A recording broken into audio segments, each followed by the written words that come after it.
মায়াবিনী ৰাতিৰ বুকুত দেখা পালো তোমাৰ ছবি ধৰা দিলা গোপনে আহি হিয়াৰ কোণৰ তুমি যে মোৰ শুকান মনৰ নিয়ৰৰে চেঁচা টোপাল নামি অহা ৰ'দৰে মোৰ দেহৰ প্ৰতি পুৱা ধুমুহাৰ হতে মোৰ বহু যুগৰে আপোন এধাৰো সঁচা মোৰ বহু দিনৰে আচোন নিজানত গান মোৰ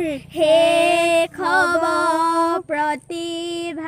যদিও ভুলবান হৈছে আপোনালোকৰ অসমবাসী ৰাইজসকল ক্ষমা কৰিব, জনাই নজনাই গালোঁ আৰু কিন্তু এতিয়ালৈকে মই সুখী হোৱা নাই। এই নৰপিশাচকেইটা মানে দূৰ শাস্তি কঠোৰ শাস্তি বুলি এতিয়ালৈকে ভবা নাই। তেওঁলোকক ফাঁচি দিয়াটো মই বিচাৰোঁ। জয় জুবিন দাই, তুমি য'তে নাথাকা তোমাৰ পবিত্ৰ আত্মাৰে তোমাৰ শিক্ষত তুমি এতিয়াও আছা। মই মোৰ ধন্য কৰা মই অন্তৰৰ সৈতে ভগৱানক আশীৰ্বাদ কৰিছোঁ। নমস্কাৰ, মই কৈছোঁ লক্ষ্মী গগৈয়ে। জুবিন দাৰ বিষয়ে কেইষাৰমান ক'ম বুলি ভাবিছোঁ। মই জুবিন দাৰ বিষয়ে মানে এতিয়ালৈকে ভাল পোৱা নাই, এতিয়ালৈকে মোৰ মনটো এতিয়াও সুখী নাই হোৱা। কেলৈ সেই নৰপিশাচকেইটাক এতিয়ালৈকে শাস্তি দিয়া নাই। যেতিয়ালৈকে এই নৰপিশাচকেইটাক শাস্তি নিদিয়ে, যেতিয়ালৈকে এই নৰপিশাচকেইটা শাস্তি দিব লাগিবই। আৰু জুবিন দা অমৰ হওক, জুবিন দা অমৰ হওক, আমাৰ আকৌ পৃথিৱীলৈ ঘূৰি আহক। শেষাক আমাৰ নমস্কাৰ। বল্লভজ্যোতি তুমি কোৱা নেকি? জুবিন দা আমাৰ পৃথিৱীলৈ আকৌ ঘূৰি আহক।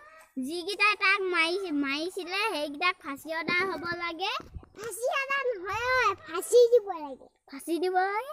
জুবিন দা অমৰ হওক, জুবিন দা অমৰ হওক, জুবিন দা অমৰ হওক, জুবিন দা অমৰ হওক আৰু আমাৰ পৃথিৱীলৈ আকৌ ঘূৰি আহিব জুবিন দাই, সেইবুলি মই ভাবোঁ। আকৌ আমাৰ পৃথিৱীলৈ ঘূৰি